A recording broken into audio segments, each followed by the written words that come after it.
what about these people around me? What lesson either does God have for them from me, or more importantly, what lesson does God have for me from them? Right. How is God speaking, regardless of the way the Spirit manifests himself? Yeah. How is God speaking through them to me for my good? Yeah. And being ready for that, appreciating it.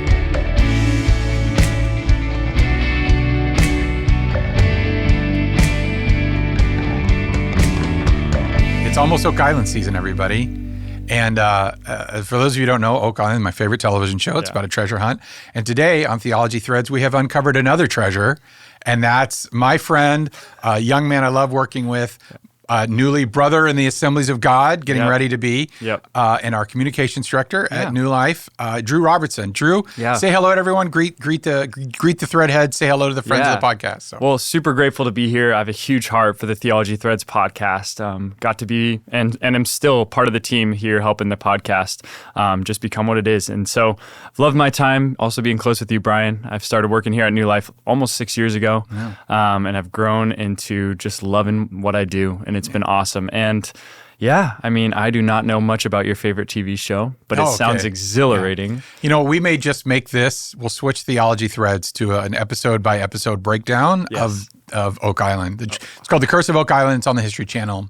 I love it. Look forward to it. Yeah, it is really, it's a beautiful exercise in pointlessness. It really is. So now, one great trivia fact about Drew, a lot of people don't know this, Drew is the one who actually came up with the name Theology Threads. That is indeed true. You branded this. We were looking for a name. And we were throwing out everything, and they were all horrible, especially mine. And you said Theology Threads, and no one came up with anything better. And then everyone just kept saying it, and it became Theology Threads kind of overnight. I specifically remember your response when I thought of it too, because when we came up with it, you kept saying something that for a little bit it frustrated me, because you just said, it's there. It's there. But it wasn't like a complete finalization of the title being what it is. You just kept saying, it's there. So I kept racking my brain around, what does he mean by it's there? Does that mean he likes it? Does that mean like we can run forward with it? But for at least like a week, you just kept saying, it's there. Oh, wow. Maybe I was speaking cryptically, like the people on The Curse of Oak Island on the History Channel Tuesday nights this fall. So we are looking at yet another mystery. Oh, we've got a theme today, a thread, if you will. Oh, wow. Yeah, we have the mysteries of the work of the Holy Spirit in the church, and that's 1 Corinthians chapter 12.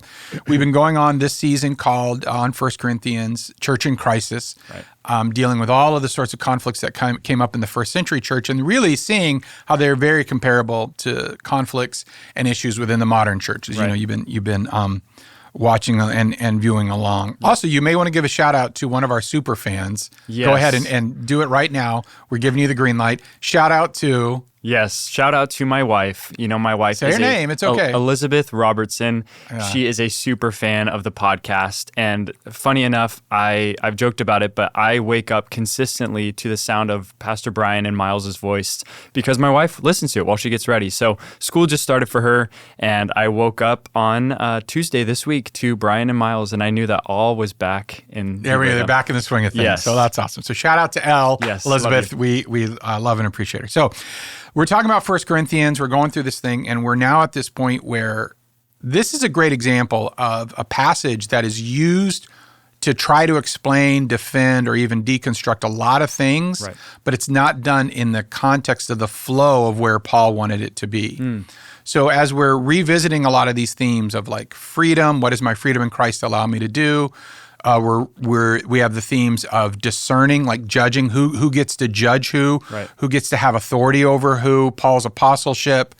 And then there is this issue in the Corinthian church in the first century of really wanting to prove how super spiritual they were. Going back all the way to some of the first episodes of this season, the pneumatikoi, the spiritual people. They wanted to prove that they were spiritual people, and they wanted to prove that they could delve into the mysteries of the Spirit. And so it was secret wisdom, hidden knowledge, all sorts of things. And then now we get to this idea of the Spirit demonstrations of the Spirit. So it's in the context of these three abuses. The first one was the head covering thing, like what they're wearing.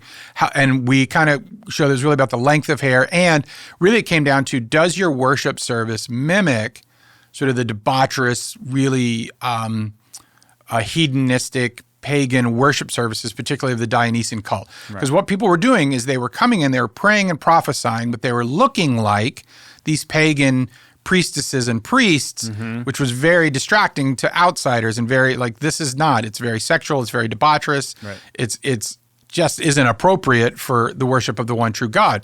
So Paul says we had to deal with that. Then we got into how they worshiped communion or the Lord's Supper together, which again was now separated among class. The rich people and the wealthy celebrated it differently than the poor and the servants. And even then, debauchery, they were engaging, they were drunkenness. They were treating it again like this sort of pagan feast. Right. So you have pagan prophecies with the women with their hair down, looking all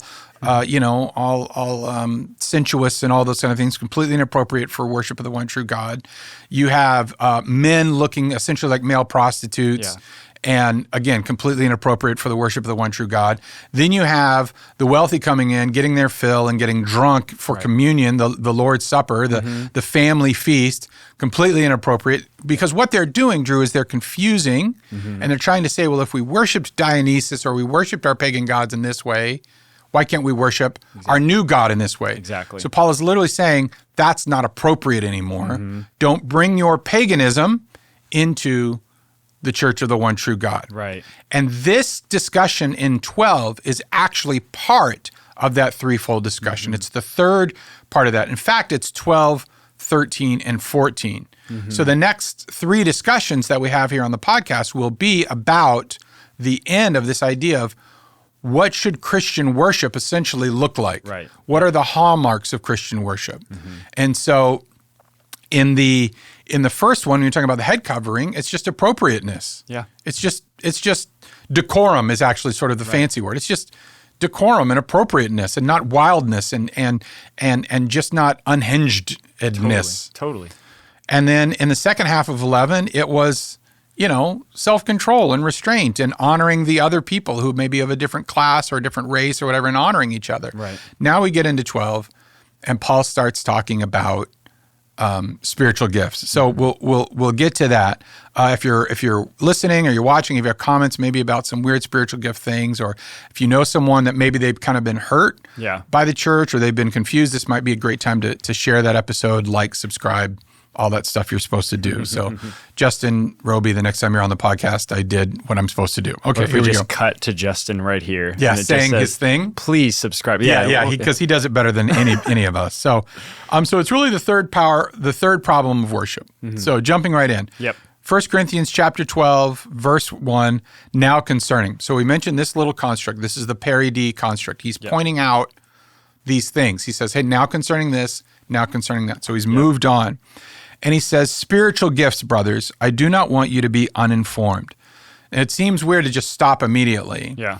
But oftentimes, when people use the word gifts, when the word gifts is translated in particularly in Corinthians, it's the word charis or charismata, which is tied to the Greek word for gift. Right. So people think, they're talking about spiritual gifts along that ways. But that's actually not what Paul is using. Paul uses a different word, which is more similar to the pneumatikoi.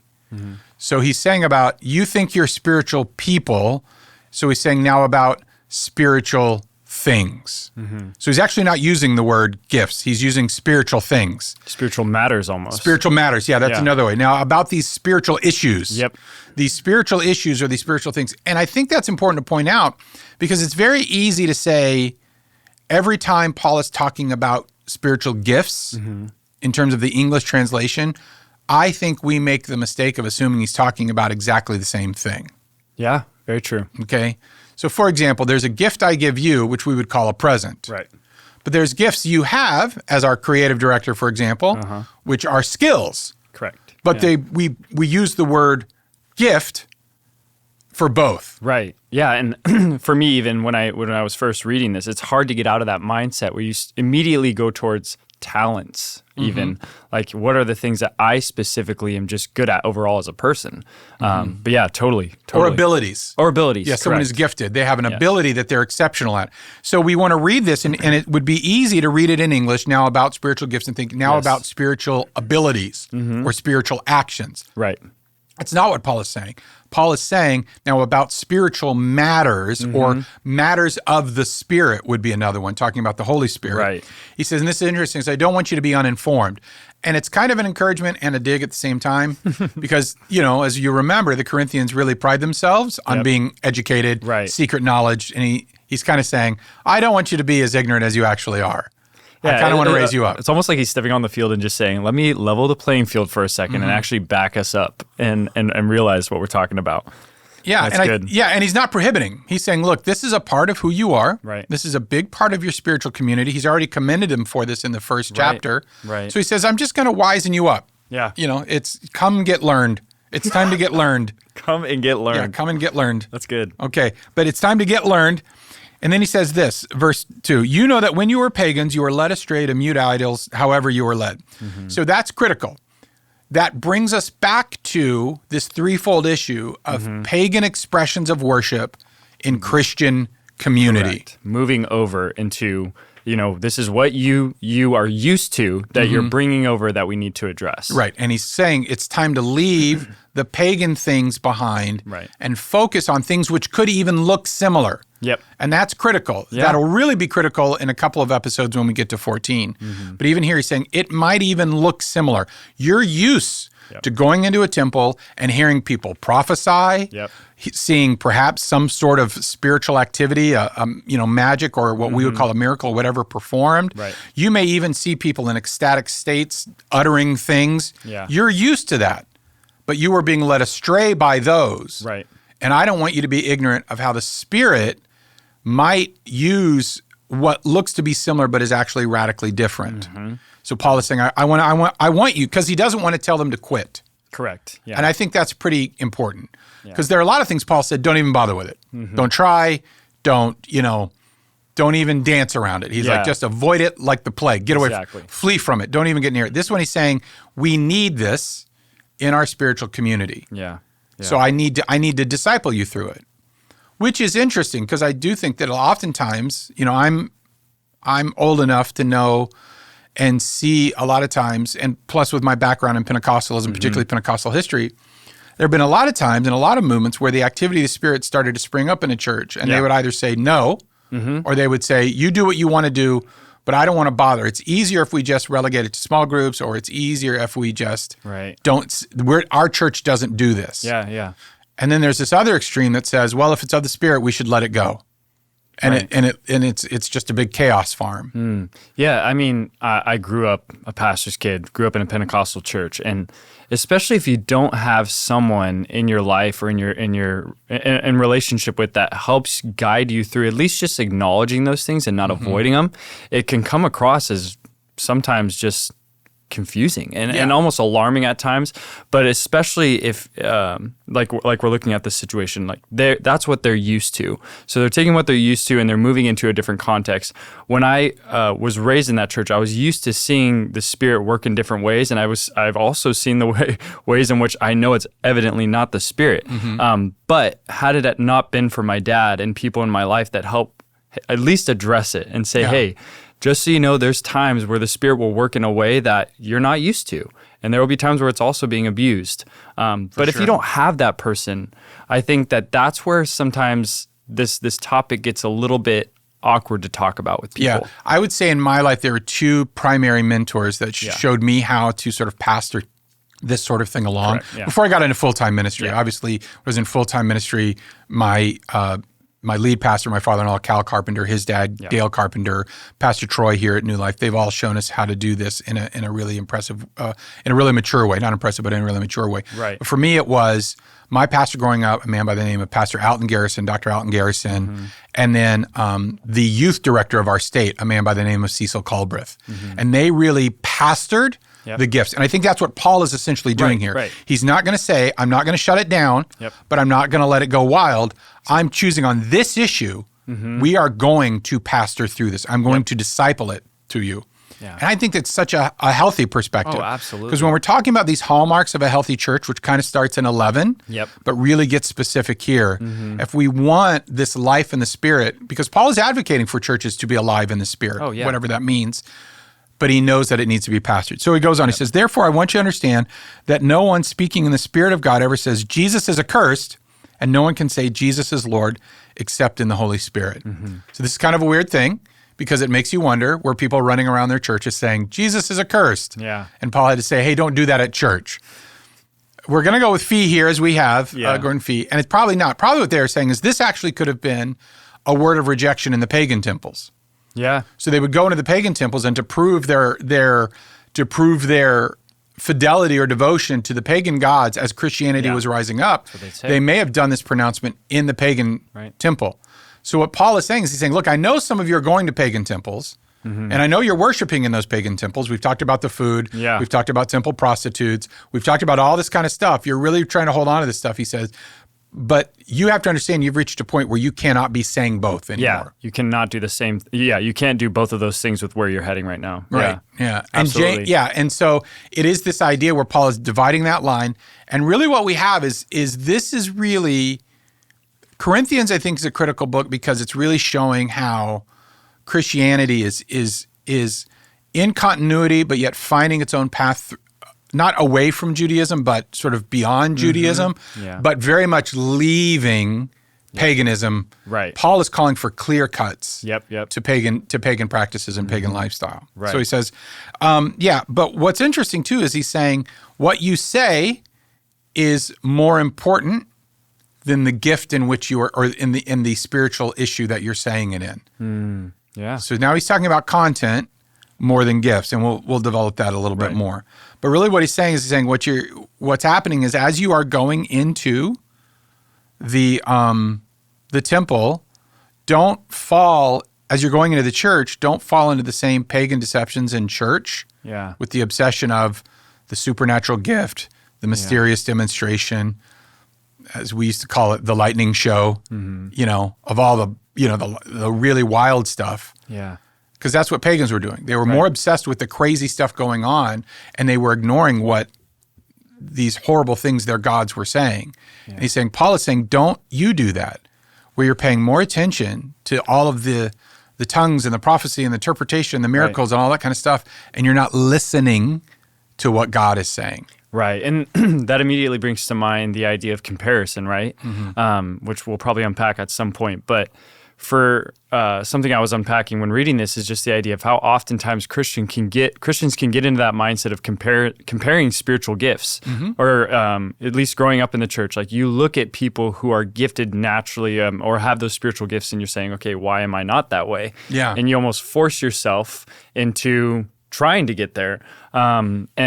Obviously, we read later on that love kind of interjects into the scene here. It's like above that comparison. If you don't have love, that's the issue. But the reason Paul starts with pneumatikoi versus charismata or charismatic is because he wants the Spirit to be the focus of this discussion. Right. And that, to me, is probably where people, I don't want to say misinterpret, but they lose the power of this passage. Because especially these next, 5 or 6 verses, people want to focus in on the gifts themselves. They want to parse, they want to know the secret of this gift or that gift, which we'll get through. We'll walk through them. Sure. But really, Paul is saying spiritual things, whatever they are, start with an understanding of the Spirit of God. And that goes all the way back to the beginning of the book, of the letter. Wow. He's saying you think you're spiritual people, but you don't know the Spirit of God. How can you be, quote unquote, pneumatikoi if you don't know the Spirit himself? Yeah. You can't be spiritual people if you don't understand the Holy Spirit. Yeah. So he's been sort of berating them, but now he's trying to disciple them. So you want to be spiritual people, so let me teach you. And he says this, now there are varieties of gifts, and that means varieties, but the same Spirit. There are varieties of service, but the same Lord, and there are varieties of activities, but it's the same God. So pay attention to the grammar there. Variety, same, variety, same, variety, same. So Paul is playing these ideas of the diversity of gifts and the unity, really of the Trinity, because he says Spirit, Lord, which is often Paul's euphemism or his substitute word for Jesus, and then God. So Paul is saying variety of gifts, unity in the Trinity. Yeah, powerful. And these diverse gifts all come from the one God. And so he's trying to get people to say just think reasonably. Yeah. Which of those should you be paying attention to? Yeah, the source. Right. The gift. That's why Keener's book on this is great. The Gift and the Giver. Craig Keener's book, which we'll put a link to in the show notes. But that is it. And we, as Pentecostals, are often known for paying more attention to the gift than to the giver. Right. So this is as much, and I think it's still a powerful teaching. Yeah. We can go right now, you can search on YouTube, you can search on podcasts, and you can find all sorts of videos teaching on spiritual gifts. Right. There are spiritual gift inventories, there are spiritual gift assessments, there are spiritual gift tests. You can know what your spiritual gifts are. The famous book by Peter Wagner, Spiritual Gifts Can Help Your Church Grow. Right. It really became this thing, and it led to, I think, a bit of a fixation on the gifts. Oh, absolutely. And to a certain degree, leaving out the idea of the giver. And I know generationally, that was a struggle for me. I don't know if it's a generational thing for young people, such as yourself. I mean, I can very vividly remember watching videos online of just outlandish things happening at churches that were done in the name of spiritual gifts. And would spiritual clout be the right word? I don't know. Oh, spiritual clout. Like but, people that showing out. Yeah. People just doing those things. In Corinth, And there was one gift that brought the most clout, which we'll get to in a little bit. So yeah, but I remember looking at those things and being like, this church must have it together. The fact that these things are happening at their churches. But it also goes into you start to see these videos of this person was miraculously healed in this service, but it's happening every Sunday, every hour. Yeah. And at some point, you just have to step back and say, okay, can God still do that? Absolutely. Yeah. But when you go so much, like you were saying, where it's almost become this fantasy that drives their fixation towards the gifts themselves, rather than bringing it back to the source and remembering, hey, let's remember who even gave us this possibility of having these gifts. Yeah, and that's where the issue. Where that's critical is especially going into 13 and 14. But in here, Paul is saying the gifts are just signs, and we'll get to that. Yeah. But if you start then rating the gifts and you start demonstrating the gifts and you start seeking the gifts beyond the giver that's behind them, you're really off track. Oh, yeah. And one of the interesting things about Corinth is that up until this point, no one, if we just read this out loud to somebody, no one would say that's a healthy church. And yet, based on this passage alone and the next two chapters, it would prove that in terms of spiritual demonstrations, it was one of the most active churches.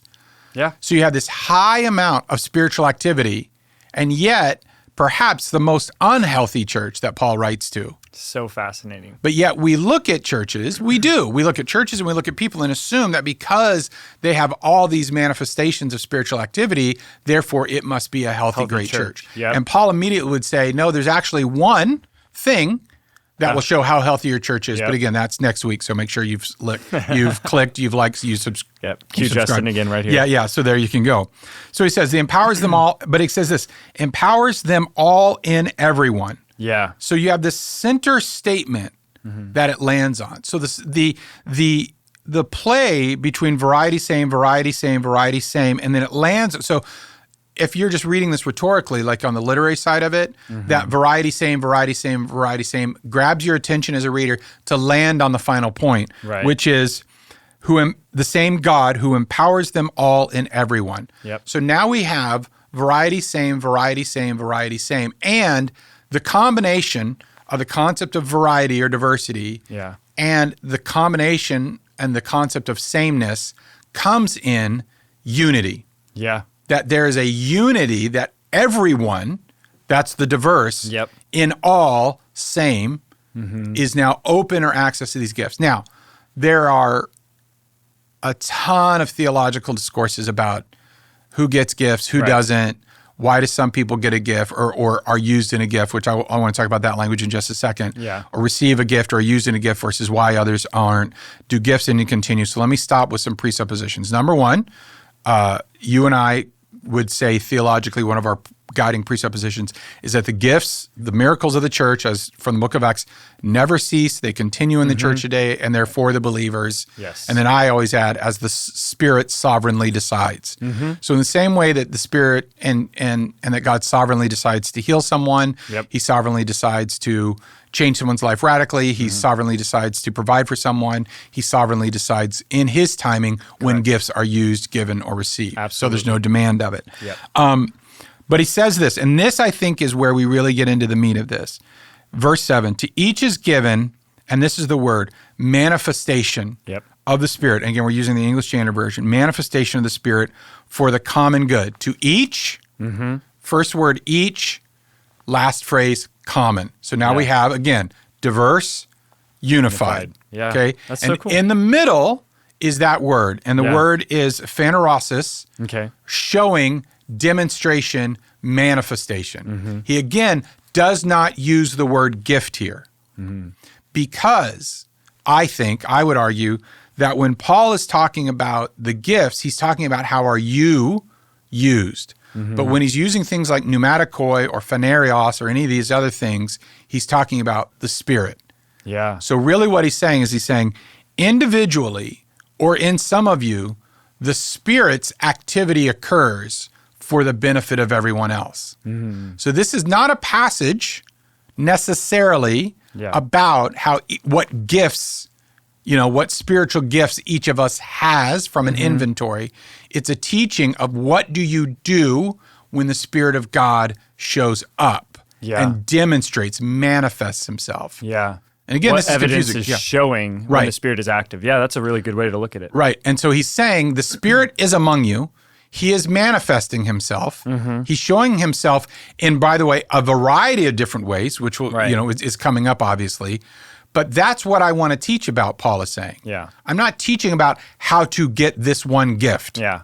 He's teaching what happens when the Spirit shows up in our church. Now, let's tie this back to chapter 11. Yeah.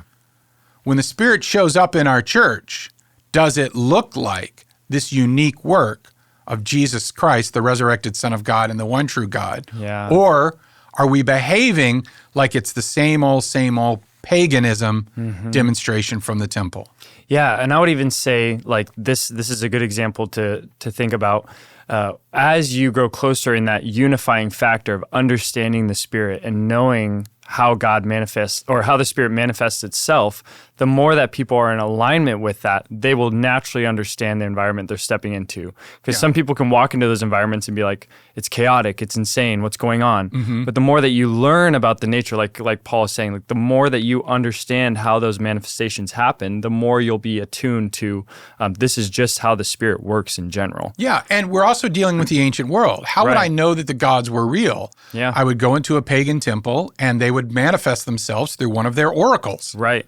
And they would prophesy and they would flail about and they would do all sorts of demonstrative things and they would perhaps even utter things out from that. That's what they would do. Now, the Oracle of Delphi, for example, which wasn't too far of Corinth. This was typically a young woman typically who was probably drugged out of her mind, maybe even taken into captivity, but she would utter things to prove that the gods were speaking through her. Right. So for someone who had already had this sort of baked into their culture, they wouldn't have thought, they would assume that if your God is real, he's going to demonstrate themselves. Yeah. So it's not the demonstration of God's presence that's different. It's actually, 14 is going to reveal this. I'm already giving away 14. It's so hard not to jump It's the into moderation of it. Yeah. It's the restraint in a lot of ways of it. Totally. And it's the control of yourself in it. But anyway, that's 14. Yeah. Keep watching, keep listening. Yes. It's going to, And by the way, one other way where this could also be interesting is this is not a big deal in the West. What do you mean? Well, the only places people really experience supernatural things anymore, like on a major level, are in the church. Yeah. There's no real fight culturally between the supernatural and the supernatural of any other religion and the supernatural nature of Christianity. Yeah. This was an absolute conflict in the first century world, okay? Because the supernatural realities of other religions, or at least the supernatural manifestations of other religions, because Paul's had to deal with that, you're sacrificing the demons, were showing up in the regular in the first century world. We don't see that. Our big conflict or whatever is more in human reliance, human wisdom, human knowledge, very true. Reason, human intellect. And so really now faith, Christian faith especially, is not combated against other faiths on a mystical level. It's confronted on an intellectual level. True. We just feel like we have to have everything figured out. Right. And so it's not necessarily like, oh, look, I can demonstrate, look, we prayed for this kid at my church and they were miraculously healed. And people will say, people won't say, a lot of times people won't say, oh my goodness, God showed up. They'll say something like, oh, and I'm sure there's a scientific reason for it. Yeah. So they downplay it.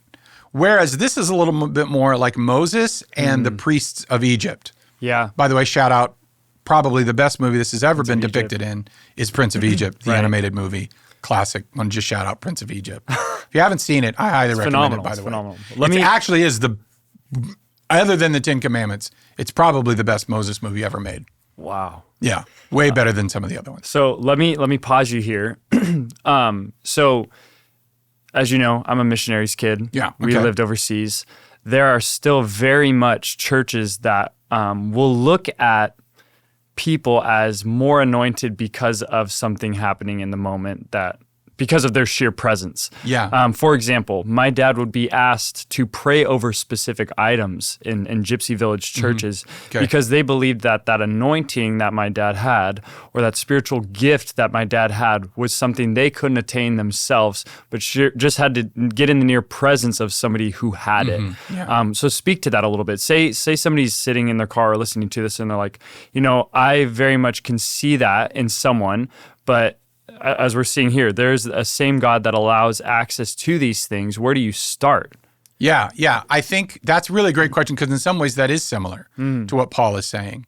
Paul is trying to get, and I honestly, I'm using the word pagan not derisively, as a legitimate anthropological category in religious teaching. Yeah. The pagan would have said essentially a little bit of that. This priest is better than me. They're closer to the gods than I am. Right. So I can't get there. So I need this person to do it for me. Yeah. Okay? Someone almost an intermediate. Right. Yeah. Paul, in his ministry, faced that actually. People would be healed as his shadow went by. People tried to bow down and worship Paul. Right. Paul would both accommodate them in the immediate moment and stop them if he felt like it. So he both accommodated them to grow their faith, but then he would pastor them to help them understand. This is Paul who says the same spirit that raised Christ from the dead dwells in, and he's speaking to every believer. So Paul, although pagans who are being converted would have seen Paul as this sort of high priestly, almost this shaman-like figure or this saint or someone like that who walks around dispensing virtue, the theos on air, the virtuous man, the magic maker of the ancient world. Paul would still demonstrate divine ability to prove that God was real, and then would pastor through the equality and equity under the cross. Yeah, so what you're saying is what's beyond that action level, that action step of, hey, I'm okay with showing you that God is moving right now, but beyond that, I'm pastoring you beyond that. pastor you, right. So, which is again, fascinating. I'm not, like, I took a spiritual gift inventory, and I think my healing was, like, negative. Like, I think when I pray for people, they get sicker. Which is a family joke. That's not true, by the way. Everyone's like, oh, I'd ask Pastor Brian to pray for you. But I do have people that, will seek me out in the lobby and say, hey, Pastor Brian, would you pray for us? Right. Now, I can either say, well, you should be, because I believe that. James 5, if anyone is sick, let him call for the elders of the church. Elijah was a man just like you are. I believe that deeply.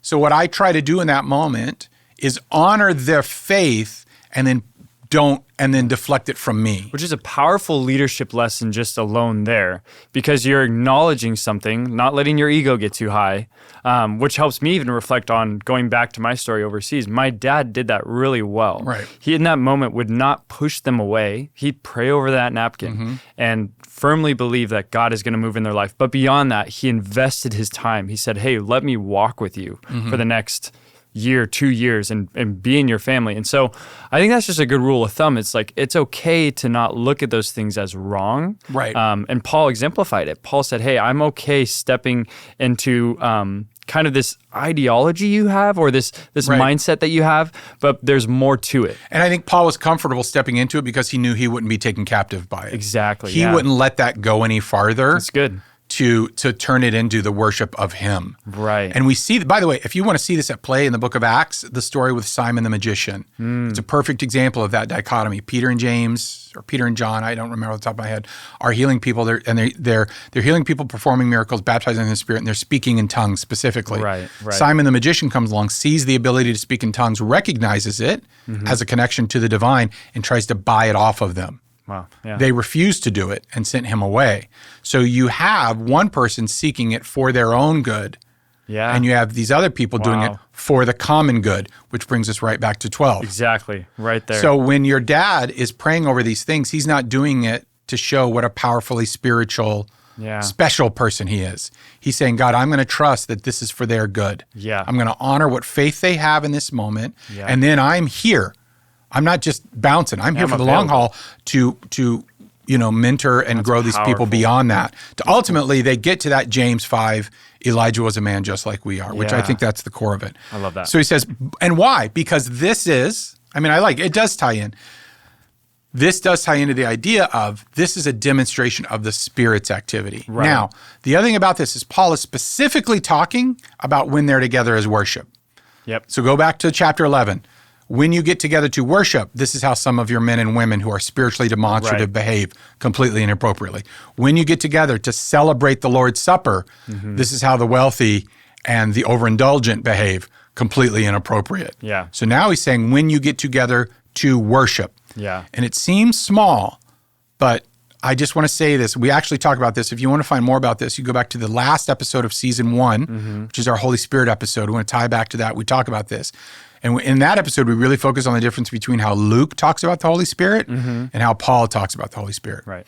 Luke talks about the Holy Spirit in the way that your dad was doing it, out there with people who didn't know God or were getting to know God, ministering to them and performing miraculous things in order to get their attention to point to Jesus. Right. Paul is talking about when you are in with your Christian brothers and sisters and the Spirit begins to manifest himself. When the Spirit shows up at your church, how are you handling it? How are you properly handling it? How are you properly handling it? So that's what he does. Okay. But here's his guiding thesis, his big pastoral principle, verse 7, each is given the manifestation of the Spirit for the common good. Okay? So there's diversity, there's Spirit's activity, and then there's the common goal, which is everyone benefiting. Right. And then he goes into the list. He mentions 9 things. Yep. You really have to decide in your own biblical scholarship if these are the only 9 things or these are some of the 9 things. And there's no way to know. We're going to run with some of the 9 things. Okay. But that's it. Okay. And he says this. All right. For to one is given, and I'm actually going to do something I don't do a lot, which is really rely on straight out of the book for a fee. No one pay attention that I've printed this out myself. I don't know if I violated any copyrights. Okay. Chapter 12, verse 8. Okay. For to one is given, now look, through the Spirit. Right. Okay. So again, Paul is saying, he doesn't just jump. He doesn't say, some of you have this utterance of wisdom. Yeah. Through the Spirit. Through the Spirit. He's making it clear. Very clear. Yeah. That there are times when the Spirit of God shows up in your community and he begins to manifest himself and begins to demonstrate himself by the utterance of wisdom. Right. Okay? So now we go in. So it's a word of wisdom. People, and it literally is a word of wisdom, by the way. The word is logos. Yeah. So, and the tradition I come from, a word of wisdom was when you had a word for somebody, like an encouragement or some insight into something. It's just a word of wisdom, logos, Sophia. But Paul, remember, talks about true wisdom is understanding the cross. Yeah. So there's this idea that perhaps this could even be linked to giving some great insight or just guiding people through the cross. But again, it's the Spirit giving you the ability to do that. So the insight you have is not yours. It's through the Spirit. Right. It's through the Spirit. Yeah. To another, the utterance or word of knowledge. Yep. Now, I grew up as we've said many times, probably too many times, Pentecostal, this was what we called reading someone's mail. This is what you never wanted to happen in church. Yeah. Because the pastor would be up there, the evangelist would be up there, and he says, right now, there's somebody in the audience. You're like, oh, please don't let it be something I have a problem with. Oh boy. There's someone out there right now, I have a word of knowledge, or there's someone right now, and you're fighting with your grandma over something. And everyone who's not fighting with their grandma would be like, oh man, that's sweet, it's not me. Yeah. And the guy'd start looking to get really nervous. That's what they think, that's what Pentecostals have often interpreted this as. Right. Again, we don't really know. Or today's equivalent would be Facebook posts, knowing people's Facebook posts. Yeah, reading your mail, I would be maybe sliding into their DMs prophetically. Yeah, you saw That's probably not it. You saw Judy's post from last week, and you hear the pastor saying, I know there's somebody, and they're referencing that post specifically. Yeah, we all read the post. We know who you're talking about. Exactly. There's someone right now struggling with how the PTA is treating your kids. Exactly. Someone is it's weirdly specific, and we're like, we all read their post from last week. Exactly. Somebody's very upset with the HOA committee right now, and everyone kind of looks back at it. Yeah, because we all read it. Exactly. But that would be that thing. But again, we really don't know. Yeah, totally. Here's the thing, though. Paul's readers would have known. Mm-hmm. So this is a part of that language that they know that we don't, but we can sort of have an understanding by using the words. Yeah. How has Paul used that word before? When he talks about wisdom, he talks about the prudent expressions of the cross. Right. When he's talking about knowledge, he's talking about understanding the mysteries of God. Not necessarily specific details about somebody's life, but the mysteries of God. Right. Okay? According, by the way, to the same Spirit. Mm-hmm. And to another faith by the same Spirit. Okay? You're getting it. Yep. To another, gifts of healing by the one Spirit. So he's being evident. And you have to, what happens is if you try to parse and break down these individual gifts, you miss the rhythm of it. So we're going to stop and we're just going to read it. Yep. For to one is given through the Spirit the other of wisdom, and another the utterance of knowledge according to that same Spirit, to another faith by that same Spirit, to another the gifts of healing by the one Spirit, to another the working of miracles, to another prophecy, to the other the ability to distinguish between spirits, to other various kinds of tongues, and to another the interpretation of tongues. Yep. We read that as number one. Number two, let's stop. Let's do 1 week. We'll do a 9-week series on spiritual gifts. Right. And week 1 is this, week 2 is this, and we break it down so we don't get the flow. Yeah. The flow is, hey, I'm just going to rattle off 9 gifts. But the one thing that keeps coming up, all the gifts are different. The one thing's that the same is the Spirit of God. Yeah. So what do you think the passage is about?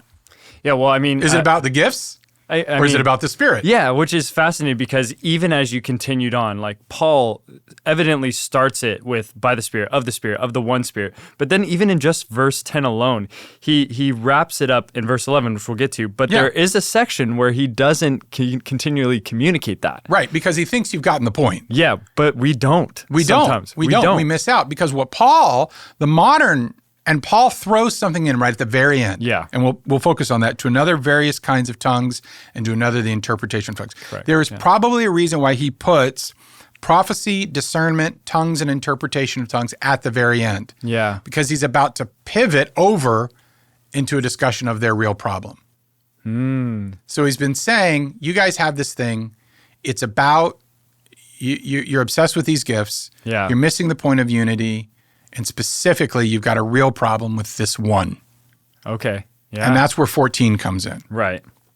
But like you said, with 11, he ends it. And all these are empowered by the one and the same Spirit. Okay. So he says, yes, there are all these incredible gifts at work in your church, and they're amazing. Yeah. And none of them have anything to do with you. Yeah. They are all empowered by the same Spirit. Yeah.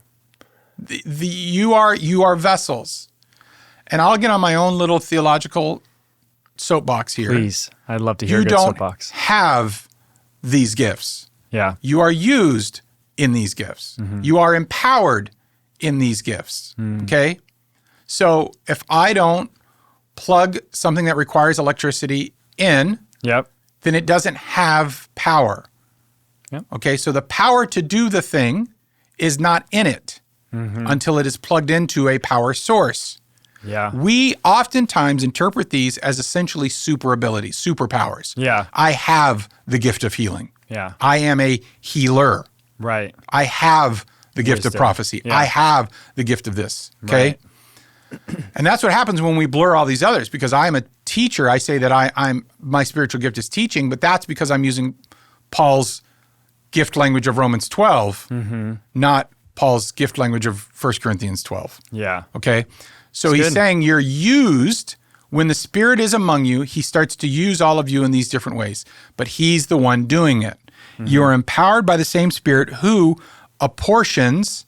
And again, apportions, I don't like that the ESV uses that simply because it sounds like he doles it out. Yeah. But he distributes to each other individually as he wills. Yeah. So this is a sovereign move of God.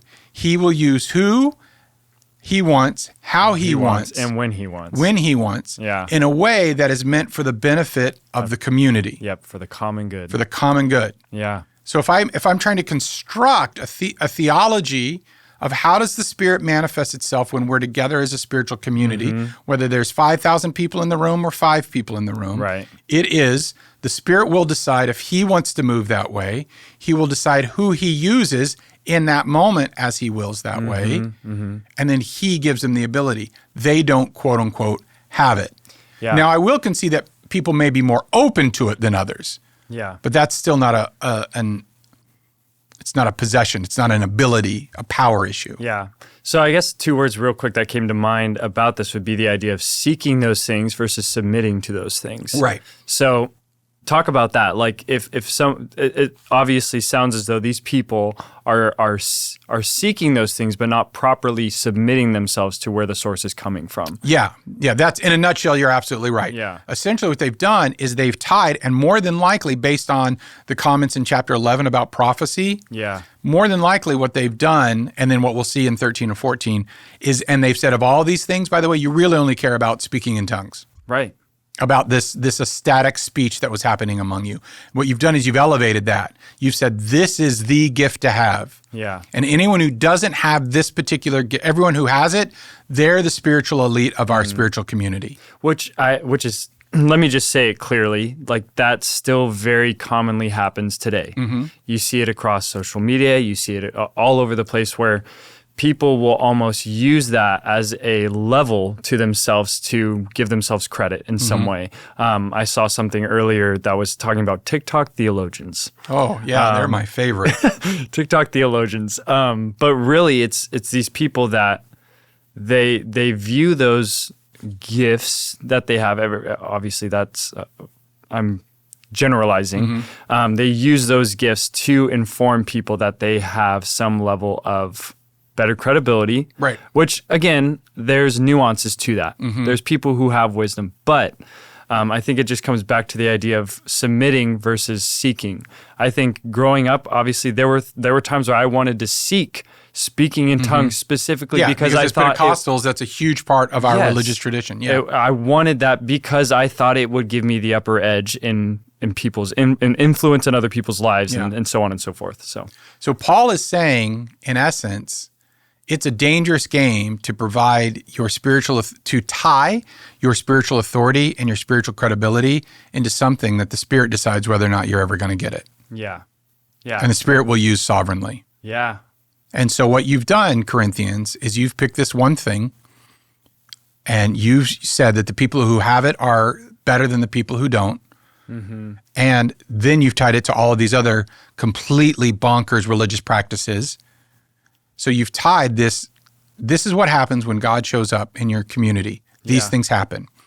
Now you've narrow sliced it down to this one. And now you're using that spiritual power as justification for all of these other bizarre, sinful, ungodly spiritual practices that you've been doing. Absolutely. Like letting the immoral man get away with that affair, taking each other to court. Like he plays this all out and he says, you are not that. And he said, by the way, that's not how gifts work. Yeah. That's not how manifestations work. And that's when he goes into this incredibly powerful metaphor of the body. Right. So he says, so think about, again, follow the line of argument. The Spirit is manifesting among you. It's one Spirit. Yep. You are, and again, because he goes all the way back, when you're pagans, you were led astray as mute idols. He talks about what people are saying out loud. So he's tying in these proclamatory gifts. Right. He's saying, don't bring your paganism into your worship of God, because what happens is God is showing up in your congregation and he's doing all of these different things. Right. But it's the Spirit of God who's doing them. Yep. Don't elevate the person. focus on the Spirit of God who's doing those things, because all these are empowered, I'll just read it again, by the one and same Spirit who apportions or distributes these gifts to each one individually as he wills. Yep. 4, just as the body is one and has many members, and all members of the body, though many, are one body, so it is with Christ. Right. He says it's the same thing. Yeah. You've got a body. Now, the metaphor of using the human body as like spiritual metaphors, philosophical metaphors, as a way of just creating a worldview, actually fairly common in the ancient world. Yeah. So Greek philosophers did it, Jewish philosophers did it. Everyone really liked to use the model of the human body as a metaphor for a number of things. Right. So Paul's actually really in a very, not only a religious wheelhouse, but a very Greco-Roman philosophical. Yeah. He's really using it. And he says, okay, think about it. You have a body, and your body is made up of a bunch of different parts. Yep. Bunch of different parts, one body. Yep. And everyone go, yes. He's like, it's the same thing in the church, guys. Yeah. It's the same thing. Yeah. He says this, 13, for in one Spirit we are all baptized into one body, Jews or Greeks, slaves or free. Just radically social language, by the way, that he just throws in there. Yeah, yeah. I mean, kaboom levels of social disruption, but he just keeps moving. And all were made to drink of the one Spirit. And that's probably not referencing necessarily communion, although some people it might, but it's more the parallelism.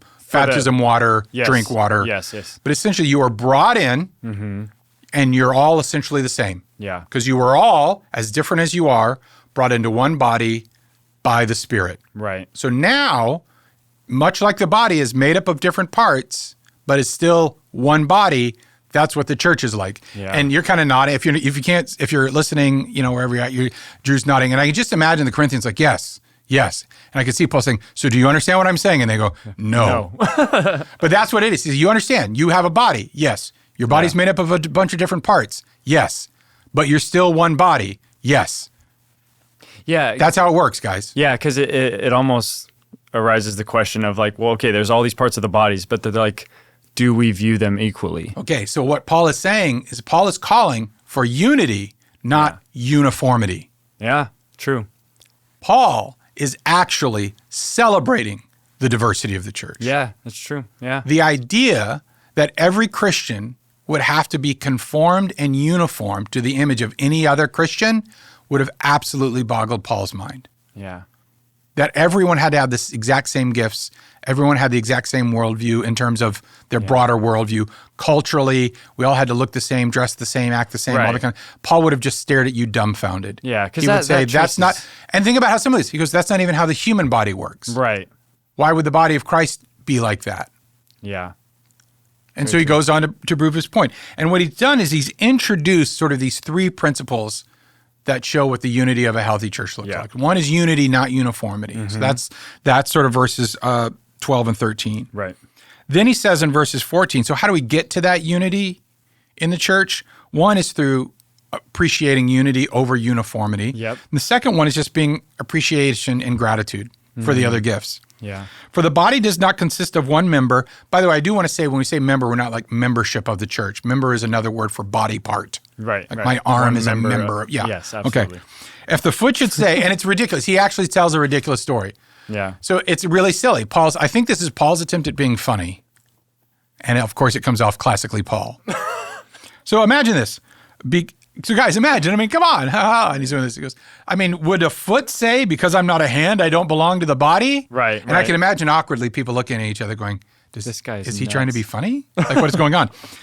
That would not make it any less a part of the body. Yeah. And if the ear should say, well, because I'm not an eye, I don't belong to the body. Right. That would not make it any less part of a body.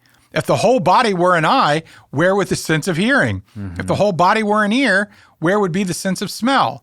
But as it is, God arranged the members in the body, each one of them as he chose. There it is. You don't get to pick your place in the body. You said, am I seeking or am I submitting? Yeah. Paul is saying, submit. As you have sought your place in the body, right. Submit to it. That's great. Submit to it. If all were a single member, where would the body be? Which, by the way, shout out Johnny Q. Public. Great song, Body Be. We'll put it in the show notes. Honestly, just that phrase though, if all were a single member, where would the body be? That's kind of terrifying to actually think about. Yeah, it's like some weird Fallout mutant where some thumb is just chasing you. I think of the thumb guys from Spy Kids. Do you know what those are? I remember Spy Kids vaguely, but I'm just going to run with you on this. That is what came to mind, and it's actually terrifying. It is terrifying, right? Or, in the comic books, the eye, the guy who's got like a head and he just has a big eye. Yes. It's bizarre. Yeah, but absolutely. Yet they were saying the only parts of our body that count are the parts of our body that can do this. Exactly. And Paul says that is absolutely ridiculous. You would never treat your own body like that. Yeah. And by the way, you wouldn't resent your own part in that. A foot doesn't say, well, I'm not an ear, so what good am I? And an ear doesn't say, I'm not an eye, or I'm not the nose, so what good am I? Right. So Paul is saying, however you are used in the church, don't resent it. Yeah, don't resent it. And I think it's also going a little bit beyond that.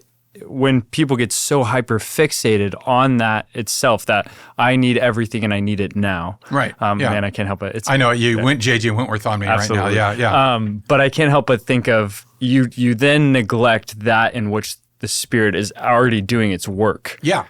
Which I think that's huge, because you're completely neglecting your what was the word? Uniformity, and what was the word you used? Unity and uniformity, but your uniqueness. Your uniqueness is what you're neglecting in that moment. Right. And in some ways, you are rejecting God's sovereign work in your life. Absolutely. So as a teaching pastor and as someone who's teaching gifts, I get a lot of people like, man, I wish I could do what you do. Right. Okay.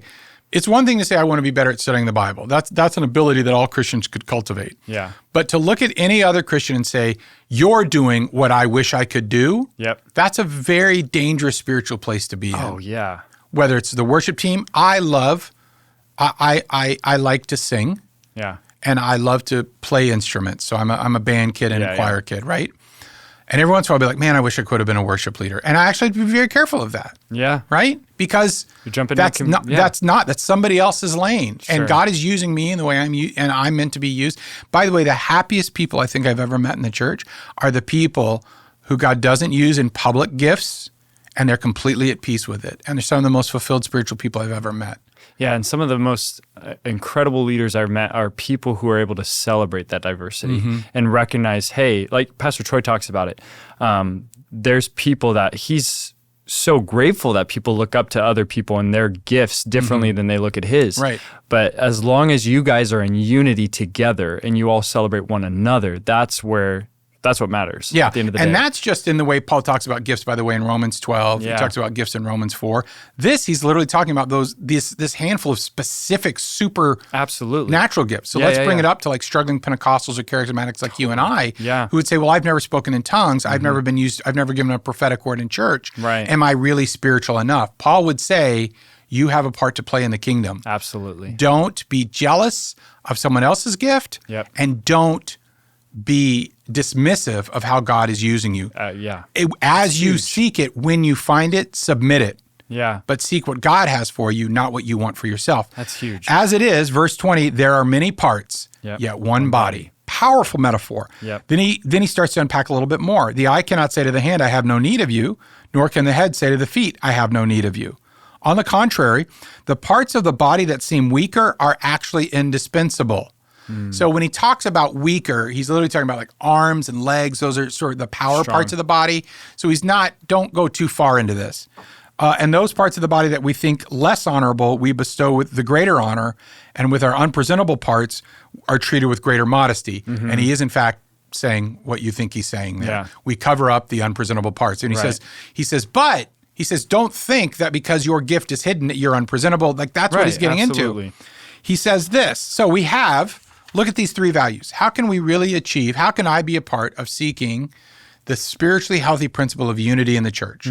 One is by seeking unity, not uniformity, not demanding people be like me, or be a part of a church where everyone demands everyone should be the same. Second is to show appreciation and gratitude for others' gifts and for the gifts I am being used in. And then finally, it's being ready to work together and be interdependent, to actually rely on other people's gifts. Wow. He says this. That's cool. He says, but he says, don't think that because your gift is hidden that you're unpresentable. Like that's what he's getting into. He says this. So he says, look at these three values. How can we really achieve, how can I be a part of seeking the spiritually healthy principle of unity in the church? One is by seeking unity, not uniformity, not demanding people be like me, or be a part of a church where everyone demands everyone should be the same. Second is to show appreciation and gratitude for others' gifts and for the gifts I am being used in. And then finally, it's being ready to work together and be interdependent to actually They think about that. The eye doesn't say, I have no need of you. Yeah. The head doesn't say, the feet, I have no need. They don't say, I don't need you because you're not the gift I need. They say, if you have a gift, I must need you. Yep. And another church I was a part of, we did a teaching as a staff, and I really focused on that. Be grateful for the way the staff is now, because there's a reason we're all here at the same time. Mm-hmm. There's a reason. Absolutely. If we believe God is guiding our stories like this, there's a reason we're all here together at the same time. So rather than say, oh, I wish I was here, I wish I was there, or I wish this person, my buddy, worked with me, or whomever, say, what about these people around me? What lesson either does God have for them from me, or more importantly, what lesson does God have for me from them? Right. How is God speaking, regardless of the way the Spirit manifests himself? Yeah. How is God speaking through them to me for my good? Yeah. And being ready for that, appreciating it. He says this, God has so composed the body, verse 24, giving greater honor to the part that lacked it, that there may be, and here it is, that there may be no division in the body, but that the members may have the same care for one another. Right. And he's literally talking about churches in the human body at the exact same time. Yep. It's very simple. If one of the parts of our body isn't doing what it's meant to do, we're considered sick. Yep. Okay? We're in trouble. We're in trouble. The same thing with the church. If one of the members of our church, a part of our Christian body, is not being used or is manifesting God's presence in the way that God wants them to, then that body is sick. And simply because manifestations are occurring doesn't mean your body's healthy. Is it being manifested in the right way at the right point by the right body? Yeah. Do you see how that works? Paul is addressing the wound directly at the right way. Right. And in the right way. Yeah, he's saying the wounds in your church are because the parts of your body aren't behaving the way that God intended them to behave. Yeah, absolutely. And here's the thing. I've got a bad knee. I've had a bad knee for a long time. Yeah. But because I have a bad knee, sometimes my hip hurts. And because sometimes my hip hurts, my back hurts. Yep. Right? That's just how the body works. Absolutely. My hips are fine. My back is kind of shot, but that's neither here nor there. But it's because one part of me is hurting that all of me starts to hurt. Right. And because one part of my body doesn't function the way that it was designed to function, it prevents my whole body from functioning the way it was meant to function. Yeah. And I can't say to my knee, why aren't you as healthy as my elbow? You basically do the same thing. Yeah. So there comes a point where vocalizing the uniqueness of the spiritual gifts has to be addressed. Yeah. Has to be addressed. And celebrated. And celebrated. Otherwise, the negligence of where even is the issue is what arises. And then people start to freak out and frantic, and they think that they have all the home remedies and all the things that they can carry on their prior knowledge and address. But yeah, that's huge. And you see now where it all comes. Paul says, I want you to actually understand how spiritual gifts work. Why? Yeah. Because I want your body to be healthy. Absolutely. I don't want to tell you to quit doing it. Yeah. Your body needs these things to happen when the Spirit of God shows up. Yeah. But if you do it out of order, disordered love, a big theme in this podcast, if you do it out of order and you do it out of the way that God intended it, it will wind up being actually more detrimental. The same way you do communion. He said, now about these things, when he talked in chapter 11, it would be better for you if you didn't do them at all. He's not saying that here. Mm-hmm. He's saying, I want this in your church. I want this spiritual vitality. Why? We'll get to that in 14, but essentially because it's proof that God is showing up among you. Yeah. But if you hijack it and try to apply your pagan mystical values to it, just like you do with communion, just like you do with prayer and prophecy and how those people present themselves, you're letting your paganism hijack it. You are, and I have to almost read Fee directly here. Fee says this, the presence of the Spirit in power and gifts makes it easy for God's people to think of the power and gifts as the real evidence of the Spirit's presence. Not so for Paul. The ultimate criterion of the Spirit's activity is the exaltation of Jesus as Lord. Whatever takes away from that, even if they be legitimate expressions of the Spirit, begins to move away from Christ to a more pagan fascination with spiritual activity as an end in itself. Wow.